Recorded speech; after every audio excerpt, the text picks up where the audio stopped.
welcome back to my channel. So if you're new, welcome. If you're not new, hit that subscribe button so you don't miss any of my videos. So what I'm doing on this channel is I'm going to every country in the world and also every state in the United States, and I'm making a dish from each one of those. I'm also making a dessert from each one of those.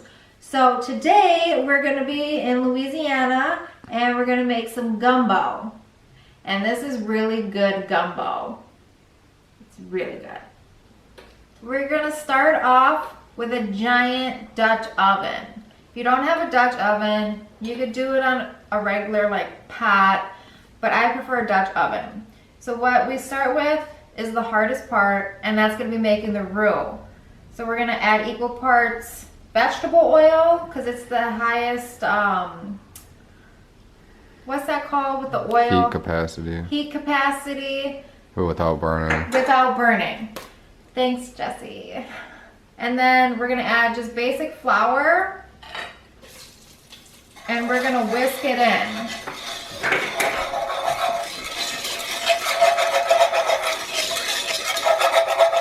Once you whisk it all in and it's well incorporated, I switch over to a wooden spoon because the sound of the metals just clanking together for up to 40 minutes. Yes, that's how long it takes to make this roux, up to 40 minutes. So you want it at the lowest temperature, because if you burn this, you're going to have to start all over again, and nobody wants to do that. Nobody. So go low and slow, and you're just going to want to continuously stir it. You do not want to burn this. Very important, you don't burn it.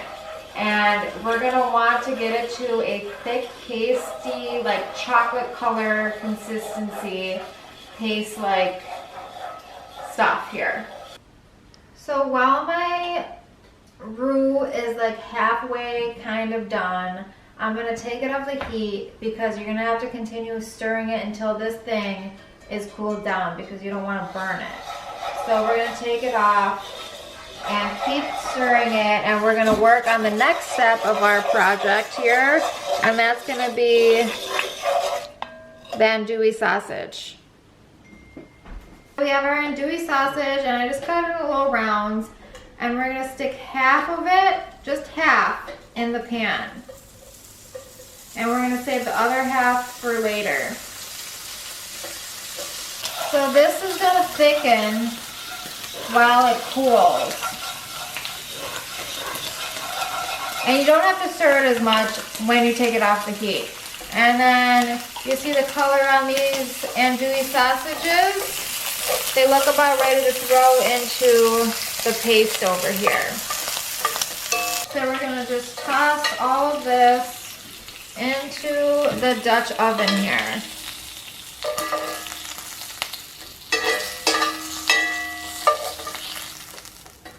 There you go. And then in this pan, we're going to pour like 1/4 of this can of beer.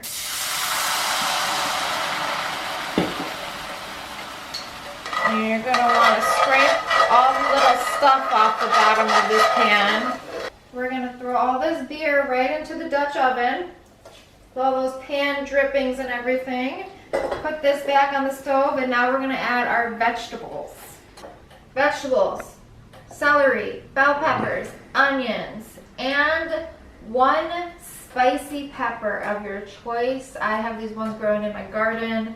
They're called red embers. Cayenne peppers, if you have those fresh, would be great, but whatever kind of spicy pepper you want, and just toss it all in here.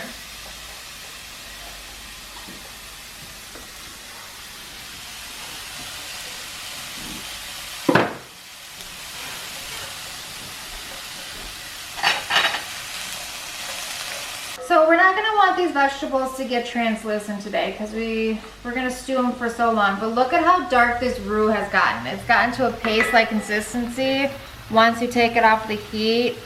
I don't know what kind of stuff happens to it, but it just turns out fabulous. Look at it. Chocolate. Looks like chocolate. Now we're going to add the garlic. Not the gutters. I'm gonna murder you. I'm gonna murder you.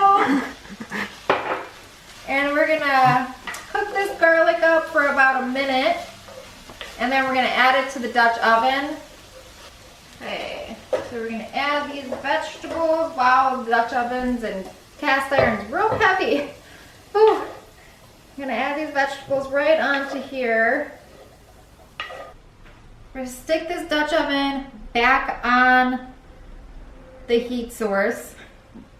And then we're gonna put half a tablespoon of your favorite Cajun seasoning into this. Stir it around, wake it up a little bit with this heat. We also need 1/4 teaspoon thyme, 1 large bay leaf or 2 small bay leaves, and a half a tablespoon of your favorite hot sauce. I'm using Crystal hot sauce, Louisiana pure, you guys. And I'm not even gonna measure it because I like stuff spicy, so I'm just gonna eyeball that guy. Half a teaspoon Worcestershire. We're gonna do half a 14-ounce can of tomato puree. Just gonna eyeball this as well. That looks about right. And 1.5 cups of chicken broth. And then I got 1 boneless, skinless chicken breast that is seasoned with the same Cajun seasoning, as much as you like. I mean, I just did like a sprinkle. And you're gonna dump all of that in there as well. Stir it around, and you're gonna wanna turn this heat up and bring it to a boil. And then once it starts boiling, you turn it all the way back down to a very low temperature so it just simmers. And then we're gonna leave it on here covered for 3 hours. Now we have the grossest part of this whole dish. Okra. If you've never used okra before, you slice it up and it has this like slimy clear stuff in it that looks like boogers. We're gonna boil it for a couple minutes to get rid of that because we don't want that in our stew. So we're just gonna put the okra into boiling water for like 3 minutes and then rinse it off very thoroughly. Action. So I have the cooked okra. I'm just gonna rinse it off very thoroughly. You can kind of tell by the way the water looks that's dripping out. It is thick. It's real thick and juicy. And this is part of what thickens up gumbo. There's 3 different ways you could thicken it up. We have the okra, you could do the roux, and we have the filet. Now, I'm doing all 3, but I had the filet at the end. So this is going to be a thick gumbo. Look at it. Look at it.